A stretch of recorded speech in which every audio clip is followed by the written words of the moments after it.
Hello, today we're going to read The Raven by Edgar Allan Poe. Once upon a midnight dreary, while I pondered, weak and weary, over many a quaint and curious volume of forgotten lore, while I nodded, nearly napping, suddenly there came a tapping, as of someone gently rapping at my chamber door. "'Tis some visitor," I muttered, tapping at my chamber door. "Only this and nothing more." Ah, distinctly I remember it was in the bleak December, and each separate dying ember wrought its ghost upon the floor. Eagerly I wished the morrow, vainly I had sought to borrow from my books surcease of sorrow.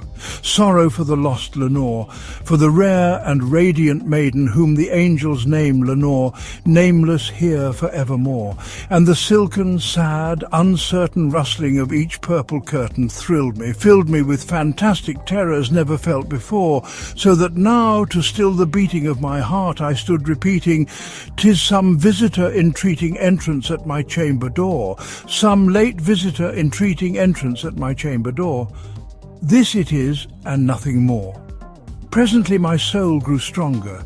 Hesitating then no longer, "Sir," said I, "or madam, truly your forgiveness I implore. But the fact is, I was napping, and so gently you came rapping, and so faintly you came tapping at my chamber door, that I scarce was sure I heard you.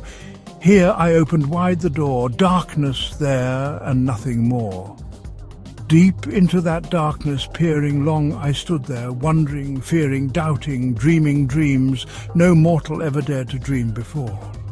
But the silence was unbroken, and the stillness gave no token, and the only word there spoken was the whispered word, Lenore. This I whispered, and an echo murmured back the word, Lenore. Merely this and nothing more. Back into the chamber turning, all my soul within me burning, soon again I heard a tapping somewhat louder than before. "Surely," said I, "surely that is something at my window lattice. Let me see then what thereat is, and this mystery explore. Let my heart be still a moment and this mystery explore. 'Tis the wind, and nothing more." Open here I flung the shutter, when, with many a flirt and flutter, in there stepped a stately raven of the saintly days of yore. Not the least obeisance made he, not a minute stopped or stayed he, but, with mien of lord or lady, perched above my chamber door, perched upon a bust of Pallas just above my chamber door, perched and sat, and nothing more. Then this ebony bird, beguiling my sad fancy into smiling, by the grave and stern decorum of the countenance it wore, "Though thy crest be shorn and shaven, thou," I said, "art sure no craven, ghastly, grim, and ancient raven wandering from the nightly shore. Tell me what thy lordly name is on the night's Plutonian shore." Quoth the raven, "Nevermore." Much I marvelled this ungainly fowl to hear discourse so plainly, though its answer little meaning, little relevancy bore. For we cannot help agreeing that no living human being ever yet was blessed with seeing bird above his chamber door.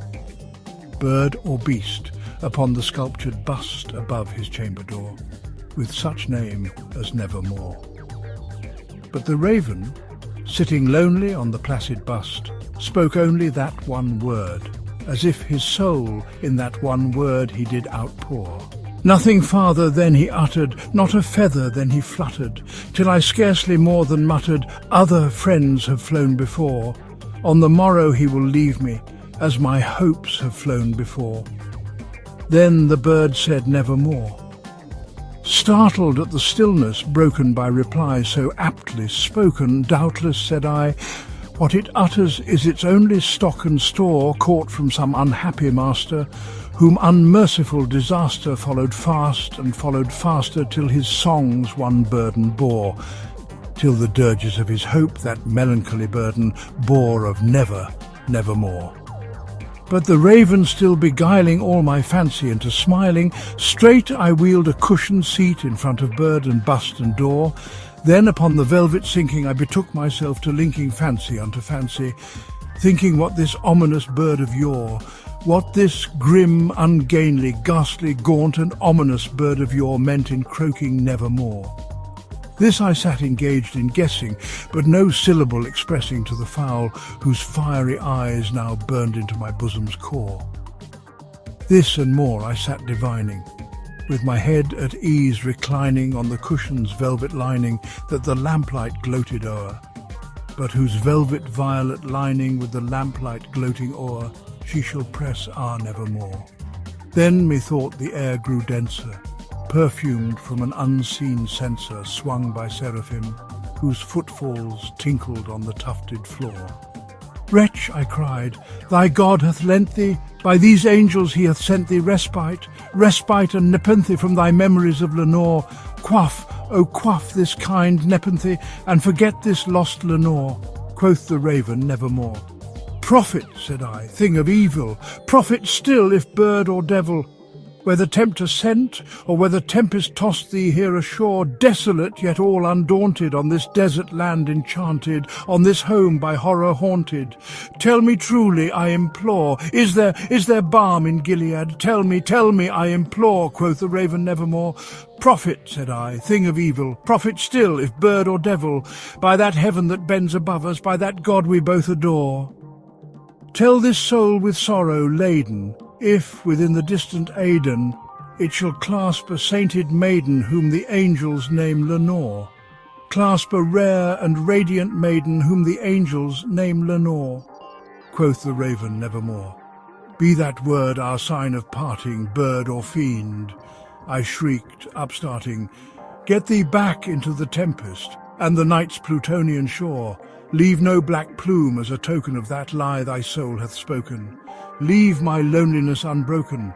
Quit the bust above my door. Take thy beak from out my heart, and take thy form from off my door, quoth the raven nevermore. And the raven, never flitting, still is sitting on the pallid bust of Pallas, just above my chamber door. And his eyes have all the seeming of a demon's that is dreaming, and the lamplight o'er him streaming throws his shadow on the floor. And my soul from out that shadow that lies floating on the floor shall be lifted nevermore.